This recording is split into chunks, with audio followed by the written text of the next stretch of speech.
राधे राधे। हरे कृष्णा। माधव बंसी चैनल में आप सभी भक्तों का स्वागत है। हरे कृष्ण गोविंद हरे मुरारी, हे नाति नारायण वासुदेवा। माघ मास 3रा अध्याय। तब राजा दिलीप कहने लगे कि महाराज, यह पर्वत कितना ऊंचा और कितना लंबा चौड़ा है। तब वशिष्ठ जी कहने लगे कि 36 योजन, 1 योजन 4 कोस का होता है। ऊंचा ऊपर चोटी से 10 योजन चौड़ा और नीचे 16 योजन चौड़ा है। जो हरिचंदन, आम, मदार, देवदारू और अर्जुन के वृक्षों से सुशोभित है। दुर्भिक्ष से दुखी होकर इस सुंदर पर्वत को और फल फूलों से परिपूर्ण देखकर भृगु वहीं रहने लगे और वहाँ पर कंदराओं, वनों और उपवनों में बहुत दिनों तक तप करते रहे। इस प्रकार जब भृगु ऋषि वहाँ पर अपने आश्रम पर रहे थे तो एक विद्याधर अपनी पत्नी सहित उतरा। वह अत्यंत दुखी थे। उन्होंने भृगु ऋषि को प्रणाम किया और ऋषि ने बड़े मीठे स्वर में उनसे कहा कि हे विद्याधर, तुम बड़े दुखी दिखाई देते हो, इसका क्या कारण है। तब विद्याधर कहने लगा कि महाराज, पुण्य के फल को पाकर, स्वर्ग पाकर तथा देवतुल्य शरीर पाकर भी मेरा मुख व्याघ्र जैसे ही यही कारण मेरे दुख और अशांति का है। न जाने किस पाप का फल है। मेरे चित्त की व्याकुलता का दूसरा कारण सुनिए। यह मेरी पत्नी अति रूपवती, मीठा वचन बोलने वाली, नाचने और गाने की कला में अति प्रवीण, शुद्ध चित्त वाली, 7 सुरों वाली, वीणा को बजाने वाली, जिसने अपने कंठ से गाकर नारद जी को प्रसन्न किया, नाना स्वरों के बाद से वीणा बजाकर कुबेर को प्रसन्न किया, अनेक प्रकार के नाच ताल में शिवजी महाराज भी अति प्रसन्न और रोमांचित हुए। शील, उदारता, रूप तथा यौवन में स्वर्ग की कोई अप्सरा भी इस जैसी नहीं है। कहाँ ऐसी चंद्रमुखी स्त्री और कहाँ मैं व्याघ्रमुख वाला। यही चिंता सदैव मेरे हृदय को जलाती है। विद्याधर के ऐसे वचन सुनकर तीनों लोकों की भूत, भविष्य और वर्तमान की बात जानने वाले तथा दिव्य दृष्टि वाले ऋषि कहने लगे कि हे विद्याधर, कर्म के विचित्र फल प्राप्त हो जाते हैं। मक्खी के पैर जितना विष भी प्राण लेने वाला हो जाता है। छोटे छोटे पापों का फल भी अत्यंत दुखदायी हो जाता है।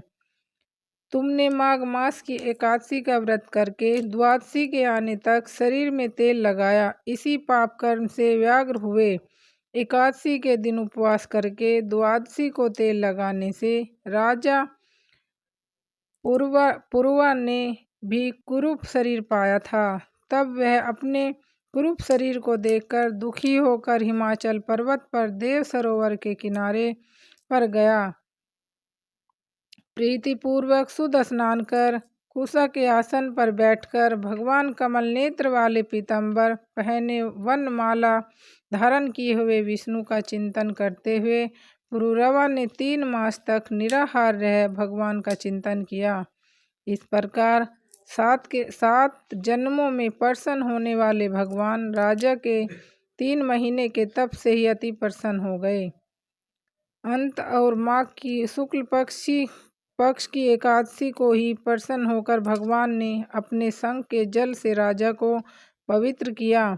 भगवान ने उसके तेल लगाने की बात याद दिलाकर सुंदर देवताओं का रूप दिया, जिसको देखकर उर्वशी भी उसको चाहने लगी और राजा सुकृत्य होकर अपनी पुरी को चला गया। भृगु ऋषि कहने लगे कि हे विद्याधर, इसीलिए तुम क्यों दुखी होते हो। यदि तुम अपना यह राक्षसी रूप छोड़ना चाहते हो तो मेरा कहना मानकर जल्दी ही पापों को नष्ट करने वाली हेमकूट नदी में माघ स्नान करो, जहाँ पर ऋषि सिद्ध देवता निवास करते हैं। अब मैं इसकी विधि बतलाता हूँ। तुम्हारे भाग्य से माघ मास आज से 5वें दिन ही आने वाला है। पौष शुक्ला एकादशी से इस व्रत को आरंभ करो। भूमि पे सोना, जितेंद्र रहकर दिन में 3 समय स्नान करके महीना भर तक के निराहार रहो।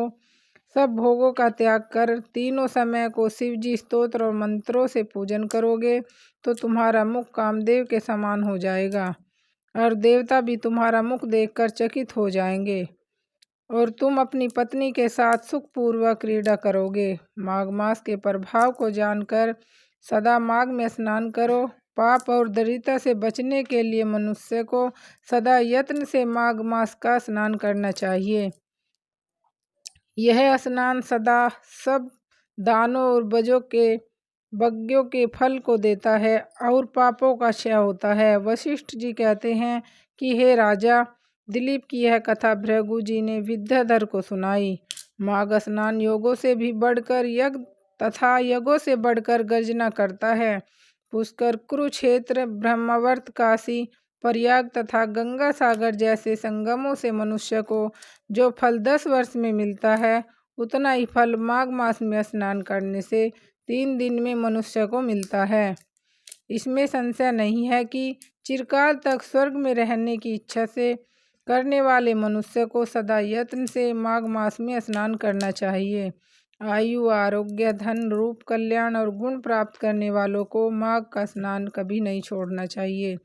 स्नान करने वाला इस लोक तथा परलोक में सदा सुख पाता है। वशिष्ठ जी कहते हैं कि हे दिलीप, भृगु जी के ये वचन सुनकर वह विद्याधर अपनी स्त्री सहित उसी स्थान पर पर्वत के झरने में माघ मास का स्नान करता रहा और उसके प्रभाव से उसका मुख देव सदृश हो गया और वह पाणिग्रीव पर्वत पर आनंद से रहने लगे। और भृगु जी भी नियम की समाप्ति पर शिष्यों सहित ईवा नदी के तट पर आ गए। बोलो श्री विष्णु भगवान की जय।